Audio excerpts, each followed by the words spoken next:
Welcome to Raw Mind Sports, where we dig into the minds of athletes and sports fanatics. I'm your host, Ryan Primetime Jones.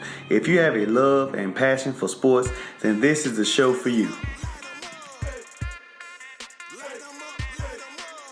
We have Jakai Brown today, university player that played great at the University of Virginia. And she's also Rocky Mount's very own.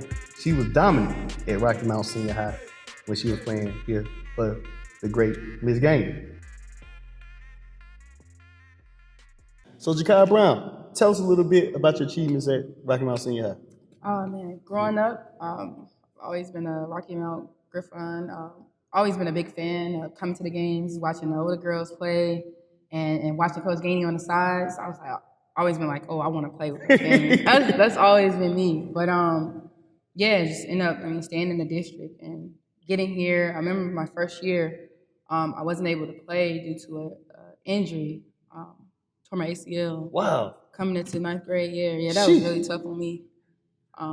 But I actually bounced back and I became the all-time leading scorer in 3 years, over 2,000 points, I believe. Yeah. So. Imagine you played that first year. Yeah. That probably would have scored probably been really hard to reach. I'm pretty sure it's probably hard to reach now, but I'm saying it probably been harder to reach even more. Yeah. I just had to work hard. I had a lot of people saying I wasn't going to become the player that I was before. Right. And it kind of like stuck with me through the process, and it just lingered in my mind. So like being on the sidelines with Coach Gainey, sitting beside her during the games, just watching the game, mentally just getting it all, and then physically getting back out there and getting into the groove of things. I don't know how I got it done, but I got it done. So tell me a little bit about the life with you and Miss Gainey, and about the fact, how does she keep you to the level that you need to play after the injury? Yeah, so Coach Gainey actually, she went through that also. Wow. So it's kind of we clicked, like what she went through, I went through. So it was kind of like she understood what I was going through in my process and where I was at mentally. So being here with a coach like that, who was not just basketball but would teach you life lessons, she did a good job at that. And then with me and my process of getting back into running and playing. She stayed encouraging me. Even if I couldn't practice, I was always on the bike. Like I remember, I was always on the bike. If they had to run sprints, I was sitting there riding fast. But Coach Gainey did a really good job of encouraging me and keeping my head on strong. I think that's how I kind of bounced back quicker than anything, because she was always there. Let's talk about your college career, and tell me where you started at first. I started at East Carolina University, going into 2013. 2013. The summer of 2013, got there, and I can say it was tough. Running up and down the high school courts.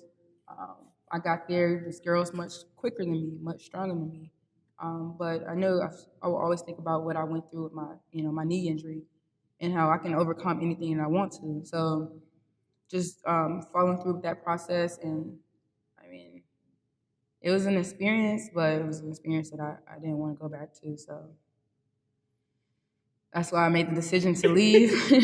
Let's talk about that. So you was at ECU, and then I guess things didn't kind of work out the way you wanted it at ECU. So you went to the school that's on your shirt, Virginia. Yes. Yeah. So I played. I can say I played pretty good, but it's just something, when something is not there, you're not feeling complete. Right. I just knew it was time for me to just take a back seat from it and just started with a clean slate. And then after that, I was able to get to the University of Virginia. But before that, it was the entire recruitment process, all over. So during the summer, I was getting calls from colleges, and it was literally every week, literally phone calls all the time. I couldn't even sleep, and it was oh man, what's going to happen? Am I going to get any offers? And so I actually was going to go to Virginia Commonwealth, so VCU. VCU. I went up there for a visit. Actually, went before that. I went to Coastal Carolina, Okay. and I liked it down there in Myrtle Beach, but I was like, I think I could do better. I think I could do better. So I waited, and then VCU actually contacted me. I went up to visit for a weekend. I really liked it there. I really liked it there, and they really liked me. And I was like, okay, I'm gonna go home and think about this process, think about the school and my decisions and all that. And I told the coach that I was gonna call her the day before I was gonna make my decision. And the day before that, I got a call from Coach Bull from University of Virginia. Ooh. Yeah. So, and at this time, I had to make a decision. Like, it was a deadline. So, Right. like the next week, I had to make a decision. I got the call. She's like, "Oh, I need you to come up here soon. Like, we have to get you up here." So my dad had to take off work, and we had to drive up to Charlottesville. Got up there, really liked it. I really liked it. But a lot of people don't know is that I didn't get a scholarship. I didn't get a scholarship right off the bat. I mean, a lot of schools offer the scholarships, but when I got to ECU, I had to try out. Wow. I had to try out. I didn't get a scholarship right off the bat. So I ended up playing one-on-one with one of the former players, and then I got a call back maybe like that next week, and it's like, "Hey, do you want to come up here to play?" I'm like, yeah. I just started bawling out crying. So yeah, that was just Amazing. it was. I've always wanted to play in ACC, so just that a lot of people don't know that process that I went through. But I mean, it's not. I don't really talk about myself, but yeah, I just feel like everyone should know that I didn't get a scholarship right off the bat. I tried out. Wow. And to still be where you're at today and still play at a D1 level at an ACC school in Virginia at the same time. So tell me a little bit about the coaches there. Like, how was the coaching style and how did they prep you every day at the University of Virginia? Yeah, it was different. We had a lot of resources. So I had a nutritionist, I had a strength and conditioning coach that was strictly for basketball. We had a sports psychologist, and then on top of that, you have your coaches. You have your position coaches also. So I had a lot of resources to go to when times that I needed them.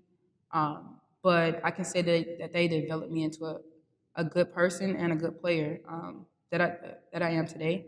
So that's pretty much it. How do you prepare for every game in high school? What's the difference between the high school preparation and college preparation?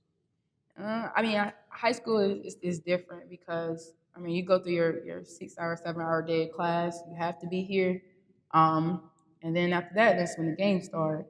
But I guess in college, it's different. Some days I might not have class, so I would just be preparing my mind for the big game because all of those games are big games. Like no matter who we were playing, so it's just different, and with the pace and everyone that you play, they're good.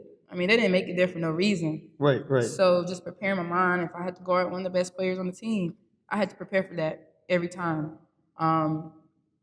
Whether I had to go out there and rebound, or I had a lot of different roles that I had to play, and I got there. It was something that I was embracing. So I feel like when I got into that moment where I'm like mentally like, okay, I'm ready for this situation. I grew a lot from that. I feel like I did pretty good. Yeah. Okay, so tell me who your game resembles or who do you like looking at to kind of get particular array of moves from, basically? I really like LeBron. Just his drive, his style of play, his IQ, and I would say Kobe also. Kobe's IQ is crazy. Yeah, Like, I be watching his detail show, like how he Yes. be detailing every move, how to come off the pick, why you should take the shot at this particular moment of the situation. Yes. He's great at situational basketball. Yes, I agree. I really didn't. I paid attention to Kobe, but LeBron is like kind of in my generation. So I kind of am like watching everything LeBron does, and trying to like resemble him, like the way his athleticism, like rebounding, like jumping up past everyone else. Like I try to go out and like if I could do some of that stuff, I would do it. But yeah, I love LeBron's game, love Kobe's game. I actually grew up an Allen Iverson fan. Oh, cool. I had all his jerseys, so. But I mean, there goes LeBron. So. In the store. Yeah. So yeah, I really like them. And then on the female side, I would say I grew up a Candace Parker fan, definitely. And then there's a lot of new ones that I've actually played against in college that I had to guard. Very good people. Also, there's a lot of girls from Duke. I grew up going to the Duke games. Oh, wow. Duke and UNC games, so really very familiar with their games. And I just watch everyone, try to learn off everyone. Now I'm going to take you outside of basketball. You know, when you're away from the court and the backboards and the rim, what do you do outside of that when you want to get your mind relieved from basketball? What would a day like Chicago Brown be without basketball? Without basketball, sleeping. Oh, man. I can sleep all day. Like, if I tell someone I'm going to nap, they're like, oh, yeah, you're not doing anything. I will literally nap for 6 hours straight.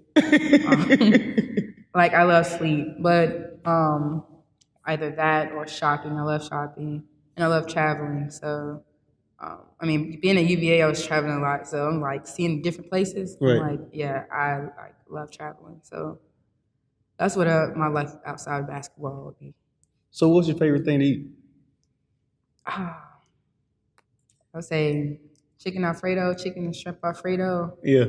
Um, So you're a pasta person and seafood person. yeah. Yeah, I'm like that too. Yeah, and then, but you know I gotta have that southern food, so that fried chicken and macaroni and cheese.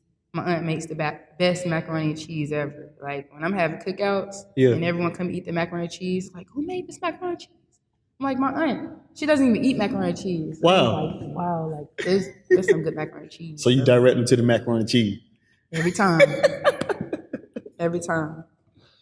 Oh man. So speaking of health and like since we're talking about foods and stuff, what did they have you on any type of diet in Virginia? Like you had to eat certain stuff, and did it kind of pressure you not to eat the things you wanted to eat? That's the thing. So that's the good thing about UVA. When we had our like sports nutritionists, we would set up appointments for like every 3 or 6 weeks. You know, for females it's different. For guys, they can go in there regularly, but for females, like we'll go in there. Where every athlete would have to do like this thing called Bod Pod, where it tests your body mass, body fat, and everything, and lets you know where you're at, where you're standing on the athletic board. But I was pretty good. But if I wanted to go in and get improvement, they would write out my nutritionist would write out a sports nutrition like plan, and basically take me through the steps of what I should eat, you know, in the mornings, or what I should eat at lunch, or pregame, and this and that. So they did a really good job. I actually, going into UVA, I was, I couldn't remember, but I had lost 20 pounds, close to 20 pounds.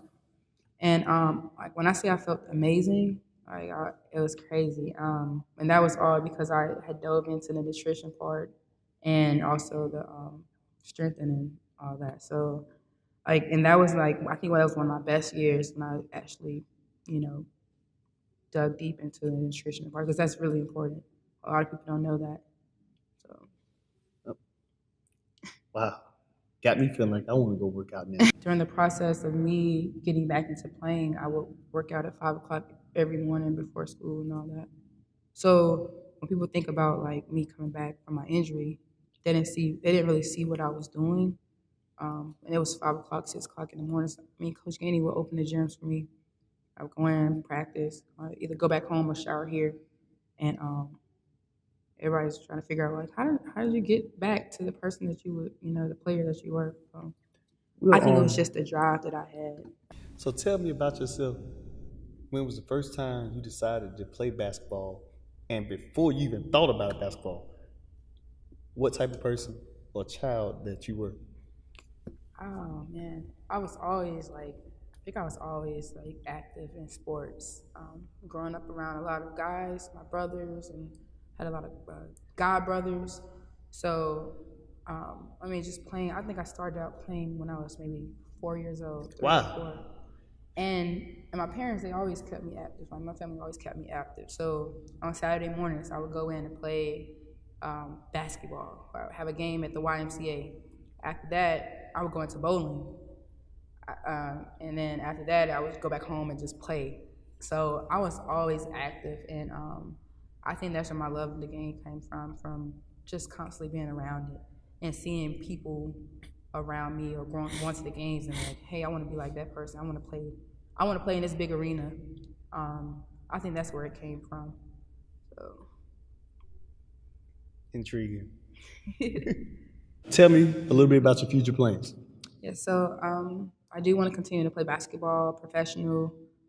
Overseas would be a start for me. Right now, I'm waiting to hear back from my agent. I should be hearing something very soon. Not sure where I'm going to end up, but I know they're working on getting me into a good place, good spot to showcase my talents. And then after that, have the opportunity to play in the WBA, whether it's to go to training camps to showcase my talent there, or to just get a call and go to training camps, whichever route. So that's my plan, is to play as long as I can, come back and give back to the community, and just enjoy the life of a basketball player. I agree. So tell me, who's your role model? Role model. I mean, I have a couple of role models. I'll start off with Miss Gainey, Coach Gainey. Like I said, she helped me through a lot with my injury and then my transferring process. And right now, she's currently helping me keep a stable mind in this process, like professional process. So she's always constantly there. Whether she's not there physically, she's always checking in on me. And just by us having like kind of like growing up and went to the same school, I wore her number in college. That's a role model, and that's someone I can always come back to. Hey, Coach Gainey, can I get in the gym? Hey, Coach Gainey, can we just talk about this? That we can really relate to. Let's say my dad and my brothers have a group message where we literally talk every day and send encouraging words. But they're always there. Like if I have to talk about something that's going on outside of basketball, they're always there. My dad was an athlete, my brothers were athletes, so they understand. But I would say pretty much I look up to everyone in my family and my coaches, because without them I wouldn't be the person or the player that I am today. So I'm really thankful for all of them. Sounds like you got a lot of positive, influential people in your life, which everybody needs. Yes. Positive, influential people in their lives. Yes. So what would you tell young girls today, growing up to be a basketball player, a collegiate basketball player, and a professional basketball player one day? What would you tell them about how they should go about the game of ball? Yeah, so it's going to be some bumps in the roads. It's going to be some times where you want to give up. But I would say for me and for everyone else, just having that positive attitude and be very coachable. I've had a lot of coaches in my life that has led me to good things. And that was all because of me listening and wanting to be a coach. And everything else would fall into place. So keeping the negativity away. If someone says something to you, it's for a good reason. If a coach says something to you, it's for a good reason. And just thinking about who you're doing it for. My parents, they sacrificed a lot. My family sacrificed a lot for me to be the player that I am today. It's traveling on the roads and all that. Just thinking about why I'm doing it. Have a why to why you're doing what you're doing. And that will take you a long ways. And like I tell a lot of the girls that I mentor now, it's gonna be times where you really don't want you're gonna want to give up. I've had that time. I've had it. Right. But I've never gave up, and I'm sitting here being patient and waiting to hear back from my agent where I'm gonna head overseas. But I'm just saying, just keeping that positive mindset, and everything will fall into place. But I mean, just getting out of high school, college is great. I tell you, scholarships and all the free food, and that's the opportunity you don't want to miss out on. Yeah, so it's just different, just getting outside of Rocky Mount and then being able to come back and give back to the communities. Is my plans. I know a lot of people that I know. Mo Deloach does that. So just having those role models in my life, just to try to like go back and do the same thing they're doing, because it's a lot of positivity, a lot of it. So. My conclusion to Raw Mind Sports today is that with Jakai Brown, she's the perfect definition of if you put your mind to it, no matter the obstacle, anything can happen. That's as simple as I could put it to anybody. Whatever you want, whatever goal you want to achieve, if you put your mind to it, it can happen. That's all it is. On that note, I appreciate Jakai Brown coming on the show. Thank you. Maybe we'll get on the court one day and show me a few moves, because I'm getting older, I don't know too much now, And again, I'd love to have you back on the show after you come up, from overseas. Okay. And best wishes to you overseas, and make us in this 252 community proud. I will. That's all for today. You guys take care.